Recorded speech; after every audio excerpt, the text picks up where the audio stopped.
तो दोस्तों जैसे ही मैं कश्मीरी गेट पहुंचता हूं मुझे दिख जाती है राजकल्पना की ढेरों बसें। मुझे लखनऊ जाना है तो मैं लखनऊ की 1:30 बजे वाली गाड़ी में सवार होता हूं। टिकट मैंने एक दिन पहले ही कर लिया है जिसकी कीमत केवल 599 रुपये पड़ी थी। सीट नंबर 9 मेरी रिजर्व सीट है।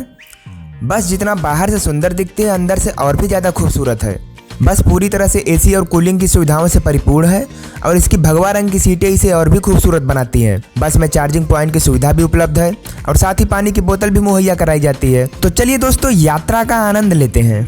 1:30 पर बस कश्मीरी गेट से रवाना होती है और जल्द ही अपने दूसरे boarding point Akshardham metro station पहुंच जाती है। यहाँ से पैसेंजर्स को लेकर बस 2:05 पर अगले boarding point Gautam Buddha gate Chilla border के लिए रवाना होती है और फिर यहाँ की सवारी लेकर 2:17 पर यहाँ से निकलती है।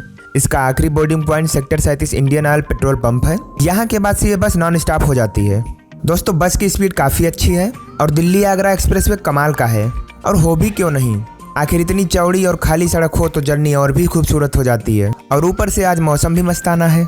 क्या प्यारी सड़क है दोस्तों, मज़ा आ रहा है। छोटी गाड़ियों के तो अपने ही जलवे हैं और अभी तो आगरा लखनऊ एक्सप्रेसवे का जलवा देखना बाकी ही है। कुछ देर चलने के बाद लगभग 4:30 बजे बस मैजिक फूड जोन रेस्टोरेंट पर रुकती है। बस यहाँ पर सिर्फ 5 मिनट के लिए रुकती है जिससे कि आप चाहे तो टॉयलेट वगैरह करके फ्रेश हो जाएं या फिर रास्ते के लिए स्नैक्स वगैरह ले सकते हैं। यहाँ से चलने के बाद बस फिर रास्ते में और कहीं नहीं रुकती। सुंदर चौड़ी सड़कें और हरे भरे खेत रास्ते को और भी मनमोहक बनाते हैं। बस की स्पीड काफ़ी अच्छी है। मैंने ड्राइवर अंकल से पूछा कि बस समय पर पहुँचा तो देगी ना, तो उन्होंने मुस्कुराते हुए कहा कि रोज का काम है भाई, समय पर पहुँचा दूंगा। फिर उनसे और भी इधर उधर की बातें हुई। काफ़ी खुश मिजाज थे वो।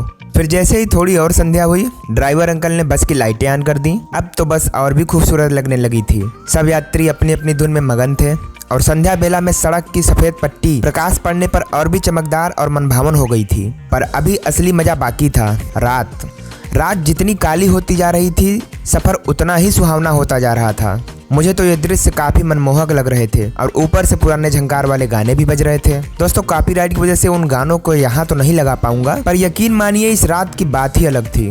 फिर ऐसे ही यात्रा का आनंद लेते हुए कब नवाबों के साथ लखनऊ पहुँच गए पता ही नहीं चला। वैसे तो जर्नी कुल 7 घंटे की थी, पर सच में ये 7 घंटे कितनी जल्दी बीत गए पता ही नहीं चला। बस 9:10 तक अवध चौराहा नाहरिया लखनऊ पहुंच चुकी थी। मैंने ड्राइवर अंकल को सेफली पहुंचाने के लिए थैंक्स बोला और फिर निकल गया अपने होटल की ओर।